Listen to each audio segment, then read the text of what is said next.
મહાનગરપાલિકા મોટી મોટી જાહેરાતો કરે છે અને આ ભાજપના શાસકો ગરીબ માણસોને જે આવાસ દેવાની જે વાતો કરે છે, દર વર્ષે એમ કહે છે કે આ રાજકોટની અંદર આ આવાસમાં આટલા ફ્લેટ ખાલી છે, આટલા આવાસ ખાલી છે, પણ તદંતરે નિષ્ફળ ગઈ છે. થોડા સમય પહેલાં કોર્પોરેશને એવી પણ જાહેરાત કરી હતી કે ગરીબ માણસોને અમે ભાડે આપવામાં આવશે. એજન્સીને ભાડેનો સર્વે કરવા દીધો, પણ સર્વે ન થયો, કાંઈ ન, તદંતરે નિષ્ફળ ગયા છે. અને અત્યારના આવાસની જે જોઈ શકો છો ત્યાં દરવાજા નીકળી ગયા છે, નળ કાઢી ગયા છે, લોકોના દારૂના અડ્ડા બની ગયા છે, તદંતરે નિષ્ફળ ગઈ છે. પહેલાં તો ખરેખર ગરીબ માણસોને જેને જરૂરિયાત છે વહેલામાં વહેલી તરીકે એને આવાસ ફાળવી દેવા જોઈએ એવી અમારી કોંગ્રેસ પક્ષની માગણી છે. અને આજે મ્યુનિસિપલ કમિશનરને પણ આ બારામાં રજૂઆત કરવામાં આવશે. જો વહેલી તકે આવાસ ફાળવવામાં નહીં આવે તો કમિશનરને ફેર ઘેરાવ કરવામાં આવશે. અતુલભાઈ, શું કહેશો જે પ્રકારે 3300 ભારતીય જનતા પાર્ટી એટલે કે શાસકોની આ ઘોર બેદરકારીનો જે નમૂનો છે એ તમારી સામે છે. આજે જ તમે જોશો કે રોલનગરના પોપટ વિસ્તારમાં જે 500 થી 700 જેટલા જે આવાસો છે એની ફાળવણી ન થવાને કારણે અને અત્યારે જે ખંડેર હાલતમાં કહીએ આજુબાજુના લોકો જે છે એ રજૂઆત કરવા માટે આવે છે કે આ જે આવાસો છે એ ખંડેર હાલતમાં છે, એના હિસાબે ત્યાં ન્યુસન્સ થાય છે. લોકો જે છે એના બારી બારણાઓ એટલે કે એનો જે અંદરનો માલ સામાન છે એ પણ લઈ ગયા છે.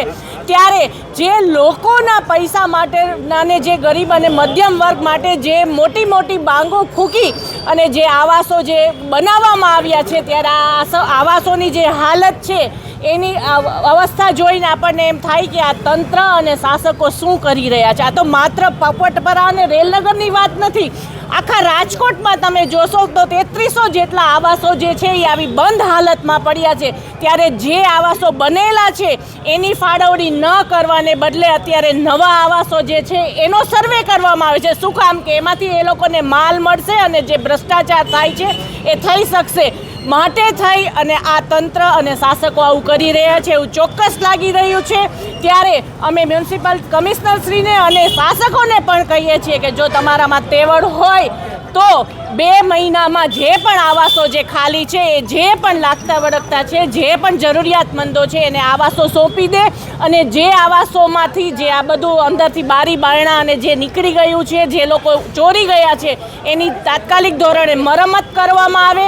અને જે ન્યુસન્સ થાય છે ત્યાં અત્યારે તમે જોશો કે કહેવાય છે કે ગુજરાતમાં દારૂબંધી છે પણ ઠેર ઠેર દારૂના અડ્ડા છે. પણ કાયદો અને વ્યવસ્થાની સ્થિતિ જ્યારે કથળી ગઈ છે ત્યારે પોલીસ કમિશનરશ્રીને પણ અમે કહીએ છીએ કે આવા જ્યાં પણ આવાસ છે ત્યાં તમે રેડ પાડો અને જે પણ લોકો જે છે ન્યુસન્સ છે એને તાત્કાલિક ધોરણે એના ઉપર ગુનો દાખલ કરી અને એને પકડવામાં આવે.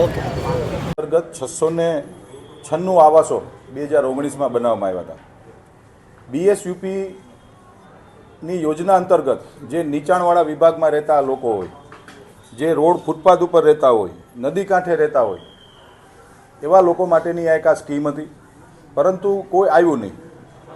આ સ્કીમ અંતર્ગત જ્યારે અમે ડિમોલેશન કર્યું ત્યારે એ લોકોએ ક્વાર્ટર એલોટમેન્ટમાં એ લોકોએ ના પાડી, એટલે એ યોજના એમનેમ પેન્ડિંગ રહી ગઈ. પછી રાજકોટ મ્યુનિસિપલ કોર્પોરેશને એવું નક્કી કર્યું કે એફોર્ડેબલ રેન્ટલ હાઉસિંગ માટે પ્રયત્ન કરવા જોઈએ, જેથી કરીને આને આપણે ભાડે આપી શકીએ. એટલે ભાડા આપવા માટે એક મુજબ અમે લોકોએ ટેન્ડર કર્યા કે ભાઈ કોઈ પણ એજન્સી આવે. એમાં બેંગ્લોરની એક એજન્સી આવી હતી, અરેના હોસ્પિટાલિટી પ્રાઇવેટ લિમિટેડ. આ એજન્સીને અમે લોકોએ કામ કરવા આપ્યું, એનું ટેન્ડર લાગ્યું હતું. 4 વખત ટેન્ડર કર્યા બાદ 5મી વખત આ એજન્સી આવી હતી, પરંતુ આ એજન્સીએ પણ પૂરું કામ ન કર્યું, રેન્ટ ઉપર દેવા માટે ક્વાર્ટરો. પછી ગઈકાલે એક બેઠક થઈ હતી આવાસ યોજનાના સિટી એન્જિનિયરો અને DMCની કે હવે આ જે ક્વાર્ટરો પડ્યા પહેલાં તો આને ક્લીન કરવા જોઈએ અને ક્લીન કર્યા બાદ આને સેલિંગ ઉપર મૂકવા જોઈએ, જેથી કરીને જે ગરીબ લોકો છે એ સરકારના ધારાધોરણ મુજબ 1 BHKના ફ્લેટને આવનારા દિવસોમાં આ 696 ક્વાર્ટર પહેલાં તો સૌથી પહેલાં તો રિનોવેશન કરવામાં આવશે. મીડિયાના મિત્રોના, ઇલેક્ટ્રોનિક મીડિયાના મિત્રોના માધ્યમથી અમારા ધ્યાનમાં આવ્યું છે આ વિષય. એટલે અત્યારે હું સૂચના આપું છું કે તાત્કાલિક ધોરણે પહેલાં તો અઠવાડિયામાં સાવ ક્લીન કરો આવાસ યોજનાને. ક્લીન કર્યા બાદ જે સરકારે જે સૂચનાઓ આપી છે એ પ્રકારની સ્કીમની અંદર 1 BHKના આ ફ્લેટને અમે લોકો વેચાણમાં મૂકશું.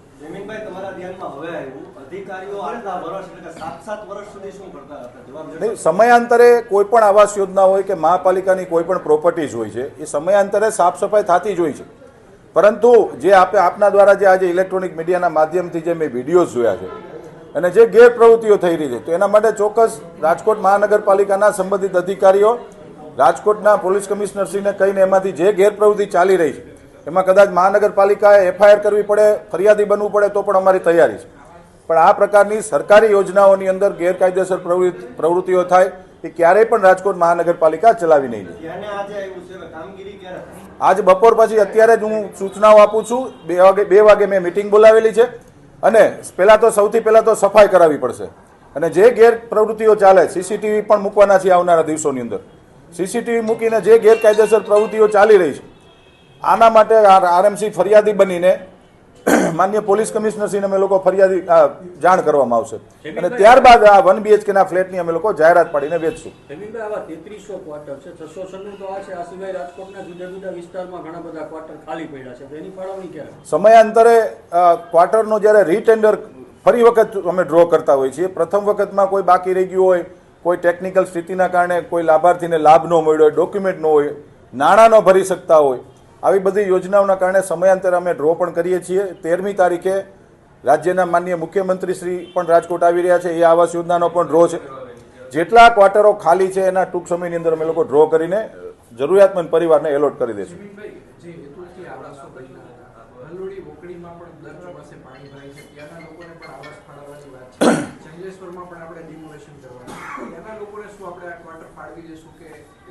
લલુડી વોકડીમાં સર્વે થઈ ગયો છે. લલુડી વોકડીનું ટૂંક સમયની અંદર જ આવનારા દિવસોમાં રાજ્ય સરકારનું માર્ગદર્શન લઈને ડિમોલેશન પણ કરવાના છીએ.